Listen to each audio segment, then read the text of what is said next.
Terus ya udah, tapi Jessica ini sebenarnya dia walaupun dia polisi dia tetap girly gitu. Jadi dia suka warna pink, terus dia suka pakai dress, dia suka catok rambut gitu. Jadi Jessica walaupun polisi tetap ada sisi perempuannya. Pemirsa Noskip yang juga gemar menyaksikan sinetron Terikat Janji pasti tahu betul ya bahwa ada satu karakter baru yang menghiasi sinetron favorit emak-emak sejagat maya itu. Ya, Jessica, Ibda yang diam-diam jadi intel Ibtu Sena itu akhirnya muncul ke permukaan. Tak pelak, emak-emak yang tergabung dalam klub Senada Davina pun ketar-ketir. Pasalnya kehadiran Lea Rachel alias Jessica di hidup Sena dikhawatirkan akan membuat Davina cemburu. Apalagi Jessica adalah sosok Ibda yang cantik dan menawan. Lantas benarkah Lea sebenarnya sudah pernah berperan sebagai polwan hingga membuat penampilan Jessica terlihat menawan?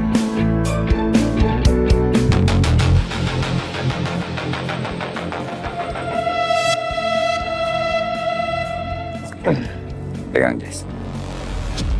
Sudah selesai.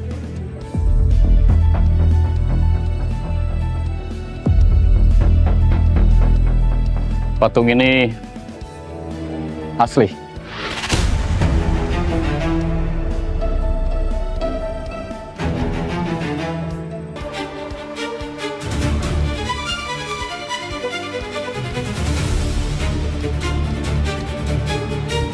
Belum pernah sih, ini pertama kali. Tantangannya ya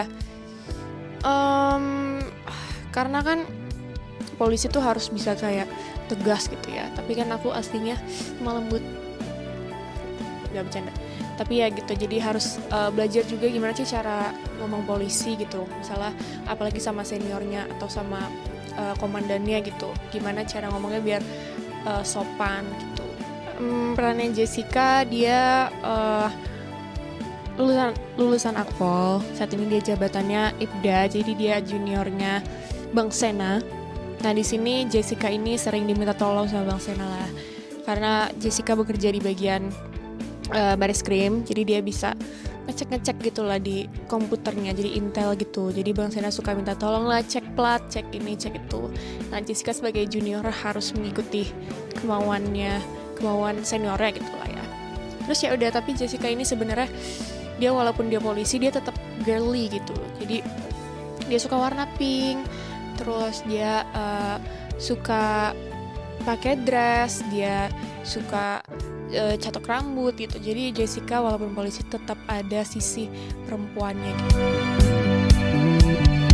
Meski baru pertama kali berperan sebagai polwan cantik namun jago fighting, tapi Lea mengaku tak menghadapi kesulitan sama sekali selama proses syuting. Bahkan walau harus syuting dari malam sampai pagi lagi, Lea mengaku tetap enjoy. Pas di sini sih baru belajar. Jadi benar-benar pas di set baru diajarin kayak nanti kamu kayak gini, nanti kamu kayak gini. Tapi itu juga nggak dalam sekali take, itu juga beberapa kali take karena aku awalnya masih kayak lemas gitu lah. Tapi ya setelah take ke-3 ke-4 baru lebih bagus berantemnya gitu. Kesulitannya nggak ada kesulitan sih. Justru kayak menurut aku ini challenging banget, suatu peran baru untuk aku, dan aku nggak menganggap ini sebagai kesulitan gitu, justru sebagai tantangan. Karena walaupun hal yang baru, aku tetap enjoy ngelakuinnya. Jadi nggak ada kayak nggak ada ngeluh atau apa. Nah aku senang banget sih, dan juga respon netizen terhadap Jessica juga bagus. Jadi aku kayak bersyukur, aku bisa memerankan Jessica dengan baik. Karena juga Jessica ternyata bukan peran yang baru, ternyata Jessica udah disebut dari awal-awal episode itu, aku juga baru tahu. Menariknya di tengah perannya sebagai seorang Ibda yang tegas, pemberani, dan tak gentar menghadapi berbagai situasi berbahaya, Jessica tetap mempertahankan sisi feminin dalam kesehariannya. Bahkan ia selalu mengenakan outfit serba pink yang membuatnya terlihat seperti Barbie.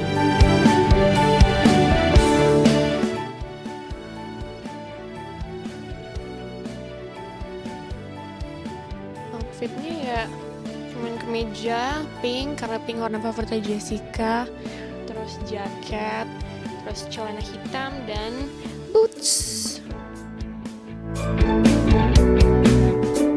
Tak hanya sosok Jessica yang membuat sinetron Terikat Janji makin berwarna, kehadiran Danang sebagai orang suruhan Dipa juga makin bikin mak-mak ketar-ketir setiap harinya. Pasalnya bukannya jadi teman baik atau rekan kerja yang kompak seperti di sinetron sebelumnya, Danang alias Iqbal Fauzi justru jadi lawan Sena. Di adegan pertama mereka berhadapan, Danang dan Sena fighting habis-habisan. Alhasil mak-mak penggemar sinetron Ikatan Cinta dan Terikat Janji mendadak jadi sedih lantaran tak bisa melihat kekompakan Arya dan Iqbal lagi.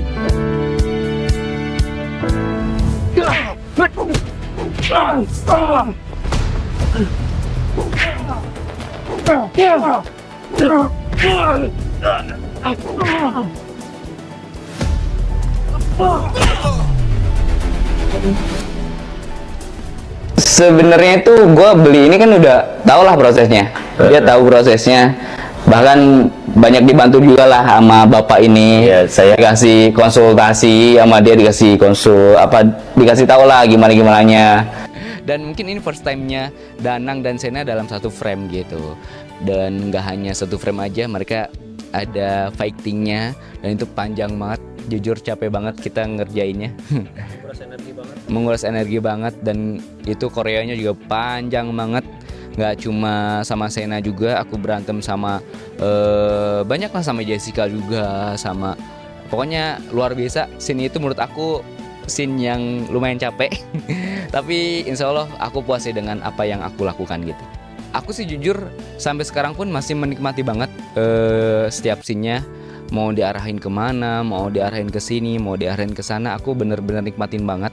Karena ya aku percaya sama penulisnya, dan aku juga percaya sama tim yang ada di sini untuk mengeksekusi sebuah skenario. Jadi aku nggak mau apa aku ke Sena aja ya, apa aku ke Dipa, tetap di Dipa ya, atau mungkin aku bisa punya set sendiri gitu. Aku nggak tahu, karena aku juga nggak mau mikir sejauh itu dulu. Aku pengen nikmatin aja setiap scene yang aku terima, aku coba dalamin lagi, aku coba kasih yang terbaik untuk para penonton Terikat Janji. Selain Jessica dan Danang yang jadi sorotan, Pak Nopan alias Rizky Hanggono pun tak lepas dari perhatian mak-mak penggemar sinetron Terikat Janji. Namun kali ini perhatian tersebut bukan datang dari jalan cerita sinetron yang dibintanginya. Rizky justru membuat mak-mak kesepian lantaran tak pernah muncul dalam siaran langsung alias undur diri dari akun media sosialnya. Oke, kita dapat buku skrip, tapi nggak buku fisik itu, kita dikirim via WhatsApp, tapi namanya buku ya. Satu buku skrip itu biasanya memang untuk satu episode. Misalnya satu buku nih episode 30 gitu misalnya, tapi nanti karena faktor editing, itu bisa jadi di buku yang 30 itu aku jadi nggak ada. Bukan cuma mama kali ini, bapak-bapak pecinta sinetron Terikat Janji, keren banget. Halo, Bung Hadi dan Bung Hari. Sebenarnya sih secara personal enggak lah ya, karena terlalu banyak individu. Misalnya kalau aku bikin jadi masalah personal enggak juga, dan memang ini kan bukan suatu yang menyerang pribadi ya, seperti tadi kita bahas kan. Jadi aku lebih memilih untuk membatasi interaksi dengan sosial media aja. Jadi nggak banyak-banyak sosial media, supaya aku lebih fokus ke satu sosmed aja dulu. Karena tadi gini, aku punya dua kepribadian yang melekat. Kalau dua kepribadian ini ngurusin ngopeni gitu ya bahasa Jawanya, dua sosmed kayak pusing juga nih, pecah juga malah kan. Jadi ya udah satu dulu aja lah, yang nggak terlalu banyak kayak format live-nya atau apa, yang benar-benar posting komen udah selesai. Gitu aja, yang namanya masih adaptasi ya ibu-ibu ya.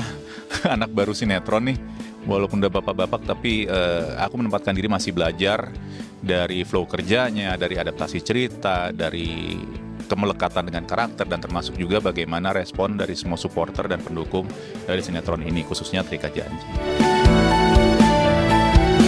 Lantas benarkah mama penggemar sinetron Terikat Janji sampai meminta Rizky kembali siaran langsung lagi di akun media sosialnya agar bisa menghibur mereka? Dan ya benar, banyak banget yang minta komen balik lagi dong, live lagi, kelas malamnya segala macam. Cuman aku pikir nanti dulu deh. Masalahnya bukan aku sekarang masih kecewa atau marah ke keadaan di luar sana yang gak bisa kontrol. Aku masih lelah secara batin sendiri, karena memang ternyata sinetron ini capek. Jadi aku mencari cara gimana supaya Novan dan Rizky ini bisa saling hidup berimbang, nggak makan salah satunya. Karena yang terjadi sekarang, Papa Novan nih kalau boleh sharing ya, dia lebih mendominasi pikiranku, gesturku juga termasuk sehari-hari mulai berubah. Dan Rizky Hanggodo nggak terlalu banyak beban misalnya, tapi tempo-tempo gue suka gelisah sendiri. Even bersosmed pun jadi tidak semenyenangkan dulu, bukan karena dengan siapa aku interaksi, tapi aku sendiri ngeliat sosmed tuh gairahnya udah hilang. Karena beban Papa Novan kan dia nggak sosmedan. Kurang lebih seperti itu sih. Jadi intinya adalah aku harus mendamaikan diriku sendiri, baru nanti aku bisa interaksi sepenuhnya dengan teman-teman, khususnya di live. Karena kalau live kan, ya sesuai namanya ya, live ya, kita langsung interaksi sama mereka. Sementara kalau komen kan kita hanya via tulisan aja. Belum nggak kayak aku bilang tadi, aku sih nggak tahu kenapa, soalnya dengan sinetron ini yang aku tadi bilang, film sebulan setengah selesai paling lama, rata-rata sebulan 3 minggu. Tapi dengan sinetron ini psikis dan mentalku juga mulai terpengaruh gitu ya, hidup dengan karakter Novan yang sedemikian, dia berat, aslinya berat banget kalau kita mau bahas layer emosinya, kisah masa lalunya dia sangat berat. Cuman mungkin nggak selalu kelihatan sama teman-teman ya. Dan aku masih capek aja sih, masih capek banget dan masih adaptasi, bukan dengan kerjaan ya, tapi dengan proses batin secara personalku untuk memerankan karakter Novan ini dengan baik. Jadi di tengah kecapeanku tadi itu fokusnya lebih ke gimana caranya maintain energi dan pikiran buat syuting dulu aja yang bener supaya tetap bisa bagus dan teman-teman enjoy nonton.